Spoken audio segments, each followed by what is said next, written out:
It's a delight to be here, to be in Dulwich, except I'm not. I have to say, I've never been into so many people's homes at the same time in my entire life. It's amazing, this technology, isn't it? What you're seeing here is my study here in my home in Holyhead in North Wales. And I'm glad I'm here because outside it's raining like crazy, like it does so often in this part of the world. But I see some of you have got a bit of sun here and there. How can that be? That's amazing. So anyway, thank you for the invitation, Jan. Yes, a talk you asked for on Chaucer, but then I thought, you know, if we're going to talk about Chaucer and his pronunciation in particular, we have to put him into context. And so in the end, I thought, well, let's do a talk which looks at the way in which pronunciation has moved over the centuries from the beginning until the present day. And then we'll see how Chaucer has this absolutely crucial role in the middle, right bang in the middle of this amazing trend. So yes, talk for about, I've never done this talk before, so I don't exactly know how long it's going to be. And also I want you to have a go at some of the sounds, so that might slow things down a little bit. I won't be able to hear you, but at least be able to practice a little bit as we go along. So, to begin at the beginning, as somebody once said. And when was the beginning of English? And of course, it's Old English, the language of the Anglo-Saxons, which runs from about 600 or so AD. I mean, they arrived 449 AD, but there isn't anything written down until about the 7th century. And it goes on until about the 11th century, and that's the period we call Old English. And then there's a kind of lull, and we get into a period called Middle English, in which Chaucer is right bang in the middle, around about 1400. And then there's another transitional period, and we get to the period called Early Modern English, which is where Shakespeare reigns supreme. And that goes on from, you know, round about the early 15th century to the 1700s. And then you get the Modern English period from roughly Dr. Johnson's time to the present day. Now, here's a tip. When you're studying these periods of English, don't go to the literature first, the famous literature first, because that will almost certainly put you off. It's difficult. I mean, if we start with Old English Beowulf, for instance, well, that's not easy. If we start even with Chaucer in the Canterbury Tales, that isn't all that easy. If we start with some of Shakespeare's very complicated language, that's not so easy. No. There's a much better way of getting into the history of English, and that's to start with some of the lesser known texts that are actually really quite intelligible, even in Old English. Now, to illustrate this point, let me begin with a difficult text in Old English. Let's begin with Beowulf. What have I got here? The opening of the Beowulf poem, you know, the long, dramatic, epic narrative that nobody knows exactly when it was created, but it was certainly recorded in around about, you know, 1000, the early 11th century anyway. And it begins, as probably many of you have read from one of the translations, with the poet saying, "Lo, hey, listen everybody, what?" he says, "We gardina in yardagum, theod huninga thrumnia frunon huda atherlingas ellen fremedon." And you go, oh yeah, right, well, thank you. I mean, nobody can understand that. Take it word by word. What? Lo. We. Ah, that's like modern English. We. Gardina.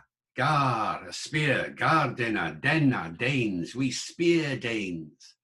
In. That's the same as modern English. Year dagum. In days. Dagum, days. Year of yore. Days of yore. In olden days. And it goes on like that. Who the atherlingas ellen fremedon. Who the, how the. Atherlingas. Atherling. You've probably heard Atherling, meaning prince or leader or something like that. Edward the Atherling, for instance. Ellen, courage. Fremedon, accomplished, did. So the sentence means, let's listen to the tales of the old Danes from ancient times, how the tribal kings got glory, how they did noble deeds. And that's what it means. But I read it in full. Difficult, isn't it? What we gardina in yardagum, theod kuninga thrun ja frunon, hutha adelingas ellen fremedon. Well, it's a foreign language, basically. Not because of the grammar, because the grammar is actually very close to that of modern English. English grammar has changed a lot, but there are some sentences in Old English that are exactly the same as in modern English, as we'll see in a minute. It's not particularly because of the pronunciation, it's because of the words, the vocabulary. There's so much Germanic vocabulary in here that is completely lost. We don't know what it means at all. But a little later, down about the 10th or 11th line of Beowulf, they talk about an Old English king, an Anglo-Saxon Germanic king. And the poet says, he was a good king. That was god kuning, he says. That was god kuning. That was a good king. And suddenly we're almost in modern English, aren't we? That was is exactly the same as it is today. Now, you don't start with Beowulf because those sentences like that was god kuning only turn up every now and again. Most of it is impenetrable. I remember when I studied it at university when I was an undergraduate, it took ages to really master Old English and learn the vocabulary. It was like learning a foreign language.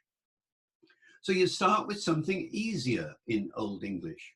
And the place I always like to start with is the first recorded English conversation. It's called Alfrich's Colloquy. Here it is. This is the book I used when I was an undergraduate. Look at the spelling of Alfrich there. Alfrich, the A-E at the beginning.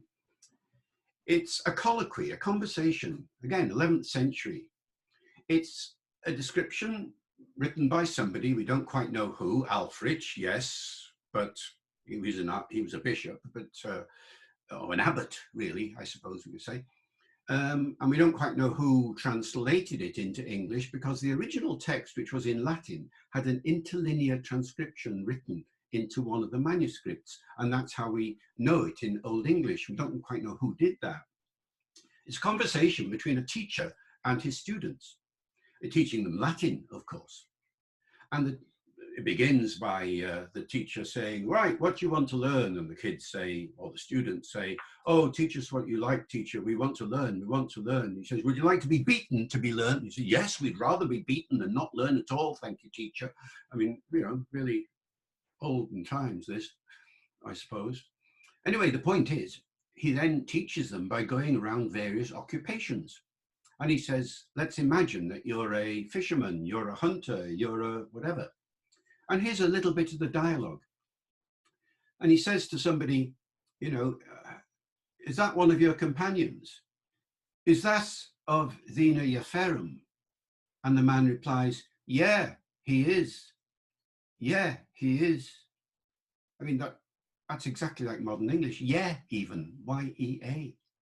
Canst do anything? Do you know how to do anything? Canst do anything? Anne kraftig kan. An kraftig kan. I can do one type of work. Anne kraft. Ich, I, can, know how to. Die ken. You know, same as in Scottish English. Whichna, says the teacher. Which? Hunter, icheum. Hunter, icheum. Hunter, I am. Icheum, icheum, I am. Whas, whose? Kinges, the kings. Ooh, and that little dialogue is exactly like a conversation in modern English, and most of the words are reasonably intelligible with just a little bit of glossing. It's a totally different world, isn't it, from the world of Beowulf. So that illustrates my point that if you go to the big literature first, you're likely going to find it very off-putting unless you're, you know, really enthusiastic to get inside it and do all the hard work. But if you go to some of the lesser known texts, then actually you find that Old English is not so difficult as you thought it might be. I am itcheum. Try it. Itcheum. I am. And there you go. That's your first lesson in Old English. Now, the same point applies when you get into Chaucer. Because if you go to the Canterbury Tales, for instance, as you were planning to do, well, yes, it's It's a different world. It's a much more intelligible world, but it's still quite tricky. I mean, I've got here my complete works of Chaucer, Robinson's edition, which again I got when I was an undergraduate. And look how thick it is. I mean, this is all the works of Chaucer, but the last half of the book is glossary, you know, what the different words mean and all the rest of it. It is an awful lot of vocabulary in Chaucer that's tricky to understand. But that's in the literary section. If you go to some of the prose works, it's much, much easier. So I take as my example here the treatise on the astrolabe, the device which Chaucer wants to teach to his son. And he talks to his son. And it goes like this. And I'll do it in medieval pronunciation, which we'll talk about in a minute, but you won't have too much difficulty understanding it. Little Lois, Misun. Little Lois, Misun. Little Lois, Misun. I aperceive well by certain evidences the inability to learn sciences touching numbers and proportions. I perceive well by certain evidence. Do I need to translate it? By certain evidences, the inability to learn sciences touching numbers and proportions. This treatise, divided in 5 parties, will I show the under full licht rules and naked words in English. For Latin, ne canst thou yet but smile, me little son. You can't do Latin much, my little son. You don't know much Latin yet. For Latin, ne canst thou yet but smile.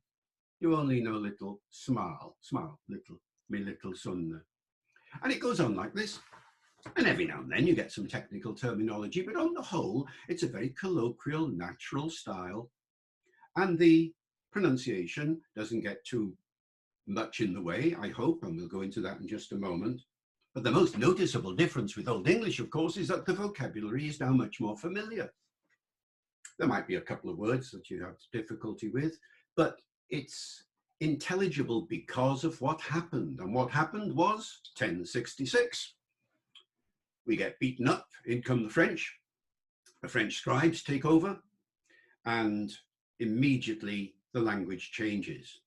They go against the old Germanic vocabulary. They don't like it. They don't use it. They replace it with French words. Something like 30,000 French words come into English in that first couple of 100 years of French rule. And it carries on like that into Chaucer's time. And so suddenly the vocabulary becomes much more transparent compared with the Old English vocabulary, which was so opaque. So when you're starting to read Chaucer, it does feel like a familiar world compared with Old English. And so this is the place where one can now start introducing the subject, introducing a text, a Canterbury Tales or whatever it might be, to people without worrying too much about the need for translation, even though, of course, there will be a certain amount of vocabulary that will need glossing.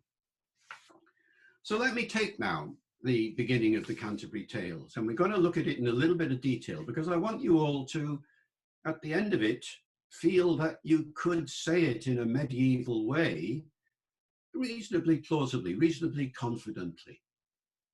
And when I do something in an early reconstruction of pronunciation, of course, the question that comes into your mind straight away is, how do you know? How do you do it? And the answer is, well, you look at the evidence. And the evidence is 4 kinds of evidence when you're reconstructing earlier pronunciation. The first thing you look at, if you're lucky enough to have them, you don't have them so much in Old English, but you do in Middle English, is you look at the rhymes that don't work in modern English, that must have worked in a period when rhyme was so important. And then you look at the puns, which a writer might make. Shakespeare, we'll see, uses them a lot. Chaucer, not so much. But you look at the puns, because they can be evidence too. If a pun doesn't work in modern English, and it did work in olden times, that gives you some evidence as well. Thirdly, and most important of all, as far as Chaucer is concerned, you look at the spellings. because spelling wasn't standardized in Chaucer's time. Indeed, it wasn't in Shakespeare's time either. Standard spelling, you all know about standard spelling because we all had to learn it, and the poor kids still have to learn it, and it takes an age.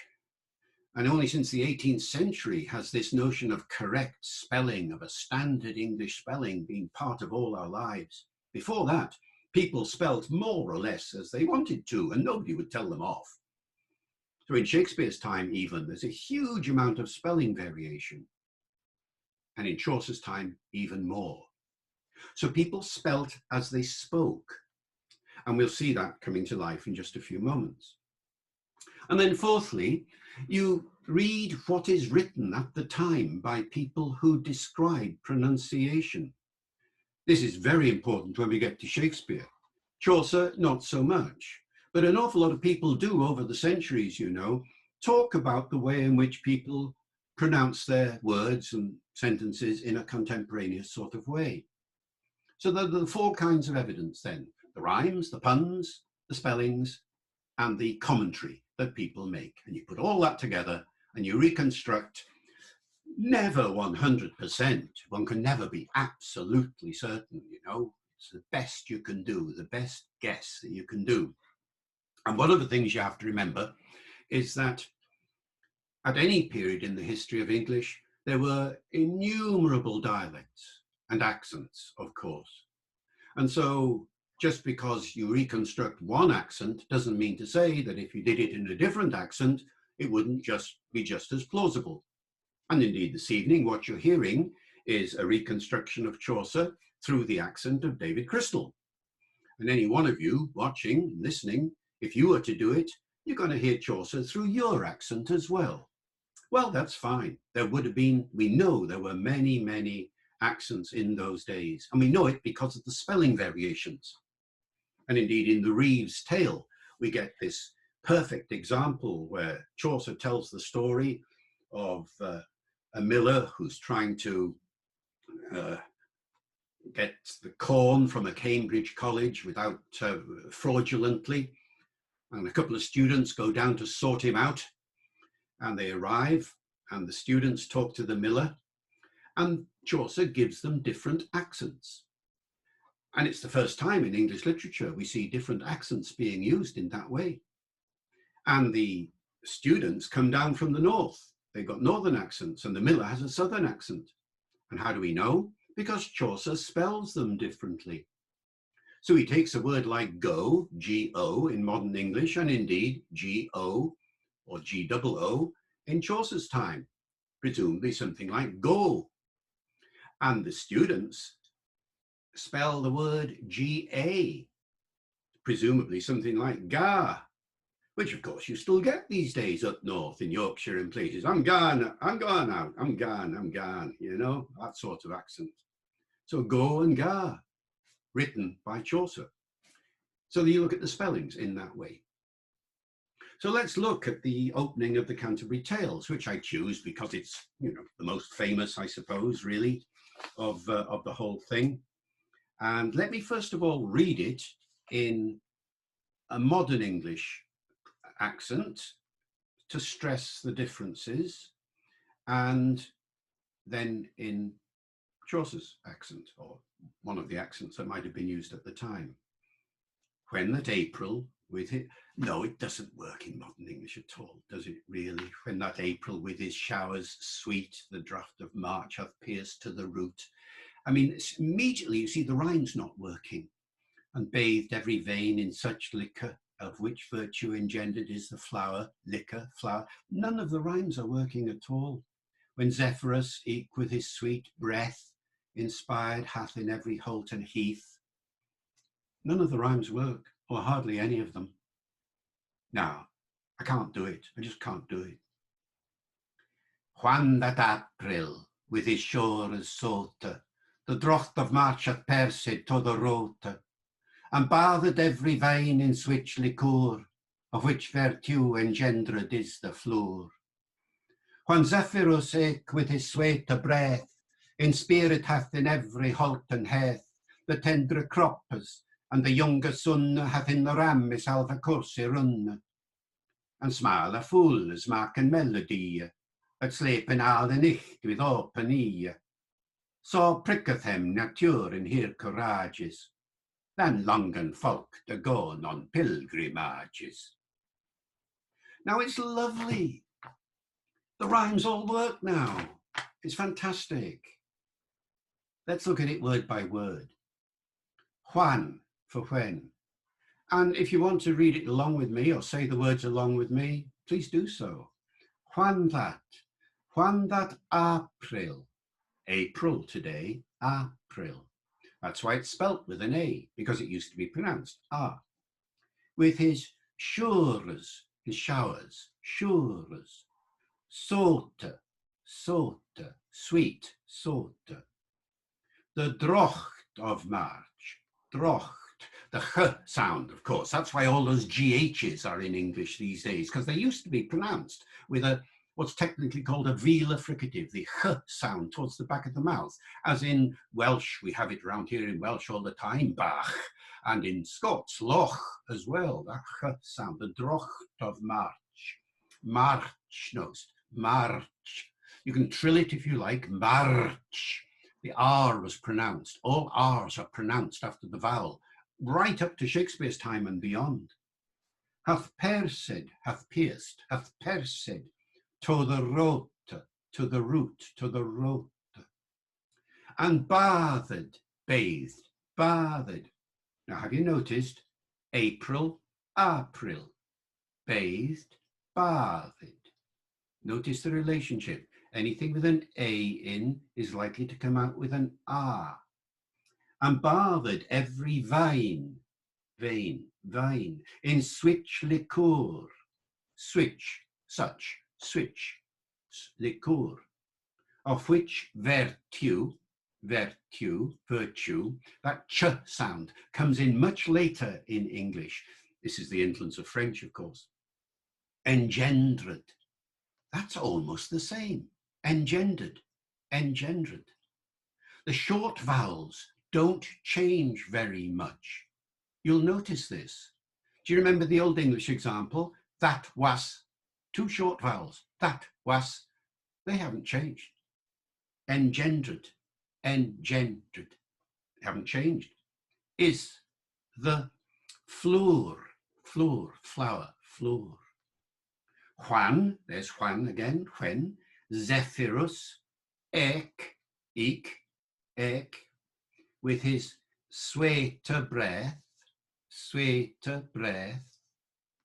in spirit, hath, in every, halt and hath, the tender croppers. Oh, notice that. Croppers, Croppes, double P, and the consonant is lengthened a bit. Croppers, not croppers, croppers. And the younger son, hath in the ram his half, the L pronounced, not half, as it is today. Cwrs I run. And smaller fools, small fowls, mark and melody, that slepen, all, the nicht, there's another one, another ch sound, the nicht, with open with open E. So, pricketh hem natuur, not nature, there's that ch sound again, you see, doesn't happen in those days, that it can hem natuur, in here courages, than longen with the G pronounced, longen, Foulke with the L pronounced, remember, as we had earlier on with the L pronounced, to go on pilgrimages. You're getting into the hang of it. If you want, we'll say it once more, and please do speak it in with me as best you can if you'd like to. I'll say it slowly. Juan that April, with his shores sote, the drucht of March, hath pierced to the rote, and bathed every vine in switch liqueur, of which virtue engendered is the flower. When Zephyrus eke with his sweeter breath inspired hath in every halt and heath, the tender croppers and the younger son hath in the ram his half course run, and smaller fulles maken melodie, that slepen all the night with open ear. So pricketh hem natuur in her courages, than longen folk to go on pilgrimages. It's a bit tumty-tum, and put some emphasis into it, of course, when you're doing it properly, but that's all it is. And there are rules here, rules in which you can sort of work out, predict almost, the nature of the sound that's going to turn up. As I've told you already, the short vowels stay pretty well the same.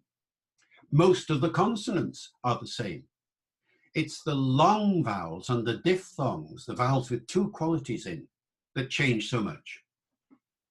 And here's a little mnemonic, if you like, in which you can work this out. A stupid sentence.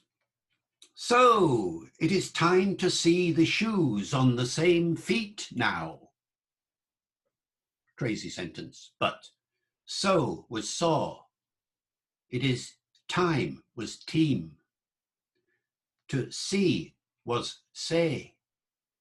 The shoes was shows. On the same was psalm. Feet was fate. Now was new. So it is time to see the shoes on the same feet now. So it is time to say the shoes on the same feet new. Do you get it? Get the idea? In other words, anything with an O in it is O. Anything with an E in it as time, with an I in it as in time, is team. Anything with an E, like to see, to say. The shoes, the shows. Same, Sam. Remember, we had that just before. April, and so on. Feet was fate. Now is new. So it is time to say the shows on the same fate new, is it? If you sort of practice it a little bit with translating it, if you like, into modern English and then going back and substituting the Middle English sound, you'll find that you've covered a fair number of the differences between how Middle English was pronounced and modern English was pronounced. So the next question is, why did it change? And of course, nobody really knows why things change in pronunciation. It's a whole variety of reasons to do with the way people move about and the influences they have on one another and so on.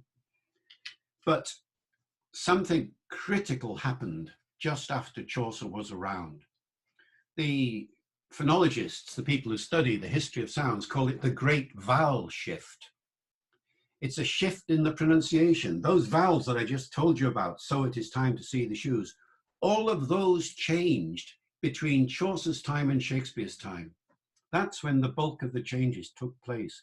It took 100 years or more for those changes to operate, but within 2 to 3 generations, the Chaucer pronunciation had shifted into the pronunciation we'll associate with Shakespeare in a few moments.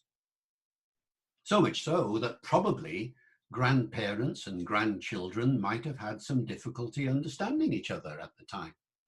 Or certainly the great-grandchildren would. The great vowel shift, nobody quite knows why it happened. One vowel shifted and that pushed another one, that pushed another one. Something like that took place. But certainly within a very short period of time in the history of English, the long vowels and the diphthongs changed their quality. So that by Shakespeare's time, we're in a vowel system that is much closer to modern English. In fact, when you hear Shakespeare in original pronunciation, you're not really going to have any trouble at all. You'll understand it straight away.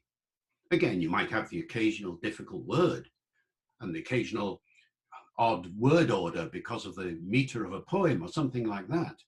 But the pronunciation isn't going to get you into difficulties. in the way that you have to sort of learn it in the context of Chaucer or Old English. And to illustrate that, let me do a little bit of early modern English now, a little bit of Shakespeare. If we take, for example, the opening lines of Henry V, where the chorus comes to the front of the stage and apologizes to everybody that they have to put this play on because we've only got a few actors here and we're trying to reconstruct the Battle of Agincourt. How are we going to do that? He says, oh, if only we had a muse of fire. Oh, for a muse of fire that would ascend the brightest heaven of invention. A kingdom for a stage, princes to act and monarchs to behold the swelling scene. Then should the warlike Harry, like himself, assume the port of Mars, and at his heels, leashed in like hounds, should famine, sword and fire crouch for employment. Well, modern English. In Shakespeare's English, oh, for a muse of fire that would ascend the brightest heaven of invention. A kingdom for a stage, princes to act and monarchs to behold the swelling scene.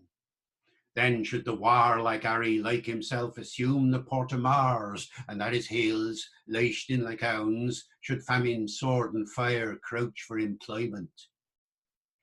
Now, you know, nobody will have difficulty understanding that. When that accent was being put on stage at the Globe in 2004 in London, I mean, everybody understood it. I know, because I used to go around the audience and ask them, are you following this okay? And they would say, yeah, fine. You know, and everybody said, you know, we speak like that where I come from. People recognized parts of the accent, you see. Not the whole thing, of course, but parts of it. So, you know, oh, for a muse of fire. Oh, for a muse of fire. That sound. When I do that with groups of youngsters these days, they all say, oh, it's Pirates of the Caribbean or something like that. They all recognize the R, you know, ooh, R, remembering Robert Newton, or at least I am, not them. I don't suppose they ever heard of Robert Newton. But still, the R after the vowel. What sort of R is it? We don't know exactly. I did it with a retroflex R, the R curled back, like you get in the West Country. But it might have been a trilled R. Oh, for a muse of fire, more like Scotland or parts of Wales, you know, sound. Maybe it would have been accent differences in those days as well. So the R reminds you perhaps of the West Country, if you're in Britain. In America, of course, it reminds you of a completely different part of the world. But it's not just West Country, is it? Because you get other sound effects there. A kingdom for a stage, not stage, but stage with an air sound.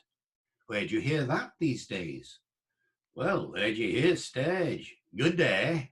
Aye, we're up in Yorkshire now, aren't we? Yeah, stage. So there are hints of Northern English in there. And what about the very first word in that Shakespeare example? Oh, for a muse of fire. Oh, for a muse of fire. Not oh, for a muse of fire. You know, we're not down in the south, are we? Yeah, not really. No, oh, for a muse of fire. I get me. That's Wales here. Oh, yes. Oh, yes. Oh. And lots of other local accents around do oh rather than oh. So early modern English is very much an amalgam of accents in a way, isn't it? But perfectly intelligible to most people. And indeed, if you go to some of the prose texts in Shakespeare and you speak them out, just like we did with Old English and with the treatise on the astrolabe with Chaucer. In fact, it sounds pretty well like modern English. And people who listen to it will say, you know, well, English hasn't changed that much in the last 400 years. And that's the difference, you see. 400 years, 1600 to the present day, not that much change. 1000 to 1400, a huge amount of change. That's the big difference. And that's why I called Chaucer a turning point, which was in the title of my talk. I see him as being very much the tipping point, really. Looking back towards Old English in some ways, but looking forward towards modern English in others. And I don't think there's anybody else quite like Chaucer that represents this. And the other reason why I find Chaucer such a central character in the history of English language as well as in the history of English literature? Well, it's precisely because the literature and the language are two sides of one coin. What we get in Chaucer is the most remarkable array of conversational language of any Middle English writer, and indeed in no other writer in English until Shakespeare. In Old English, the only conversation we've got is the one I quoted from at the very beginning of my talk, Alfred's colloquy. And even that is a rather stilted sort of conversation. In Chaucer, we get the most extraordinary range of conversational types, of class differences and so on, and accent differences, as we saw with the example from the Reed's Tale. And so I see Chaucer as being the most illuminating and most comprehensive guide to the study of Middle English pronunciation, and of course grammar and vocabulary as well, that it's possible to imagine, and not transcended until we get to Shakespeare, where again we get the most extraordinary range of conversational styles, different types of vocabulary, and all the rest of it, as you well know. Now, I said at the beginning that we reconstruct the pronunciation as best we can. We can never be 100% certain. And it's important to realize that there are different interpretations of the way in which you use that evidence. And I've given you one this evening. So to go back to the opening of the Canterbury Tales, you remember I said, "When that April with his Youre sote, the drochter march of Percy to the rote." Now you notice that final sote, rote, sunne, irunne. Was that final E pronounced or not? It was on its way out. It was in the spelling, and sometimes it remained in the spelling, as in a word like come, modern English come, C-O-M-E, you know, with a silent E at the end. That E was pronounced in Old English and right through Middle English, and in Chaucer's time it was starting to die away.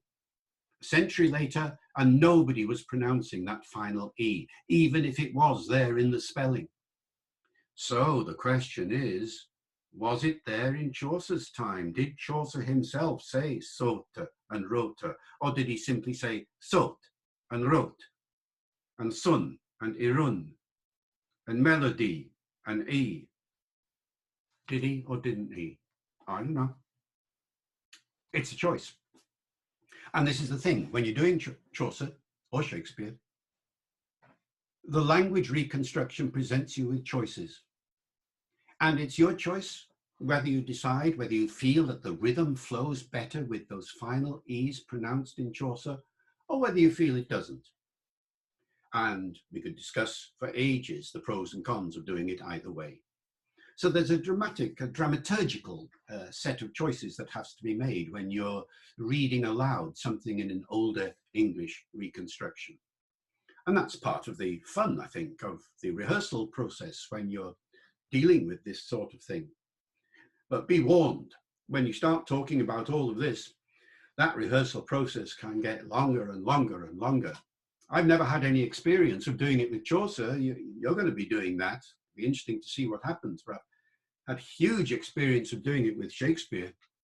And gosh, in a rehearsal room, the actors and the director can spend ages debating whether or not a particular pronunciation is the one to go for. And I'll end with just one example from that. Because when we did Midsummer Night's Dream in America, this was actually a few years ago, in original pronunciation, in OP, there was a huge discussion. You'll have noticed that in the Henry V example I gave you, I dropped the H in front of her. The warlike Harry, not Harry. The H was dropped. Yes, indeed it was. You could pronounce your H's if you wanted to in Shakespeare's day and in Chaucer's day too, but people were already dropping them. Right in Middle English too. H was being dropped all over the place. Today, of course, if you drop your H's, it's considered sloppy. If you speak one type of accent in another type of accent, it's perfectly normal. You know, Cockneys, for example, drop their H's all the time. Now in Shakespeare, the H was sometimes dropped and sometimes not. Same in Chaucer. Did it carry any particular effect? Well, probably if you were well educated and you knew how to spell, then you'd put your H's in because it's there in the spelling. And therefore you showed by pronouncing your H's that you're a literate, educated person. Conversely, if you didn't know how to spell, if you didn't know how to read and write, and in Shakespeare's time, only about 4% of the population of England knew how to read and write, then you didn't know there was an H there in the first place, so you'd leave it out. Right, now, Midsummer Night's Dream. Question was, do we have the characters pronounce their H's or not? So the actors and the director, with me listening mainly, because I just give them the options, they thought like this. Well, Theseus and Hippolyta and Lysander and Demetrius, they're Helena and Hermia, they're educated, literate people, they're nobles, they know how to read and write after all, and therefore we will give them their H's. So it would be Hippolyta and so on. The mechanicals, Bottom and Quince and all the others, well, they know how to read, though not very well, because some of them say they have difficulty in learning, and Peter Quince messes things up a bit in the play at the end. Well, they're mechanicals, so they can drop their H's. And so they do in this production. Question now, and this is the one that kept the rehearsal room going for hours. What do we do with the fairies? Are they upper class fairies and pronounce their H's?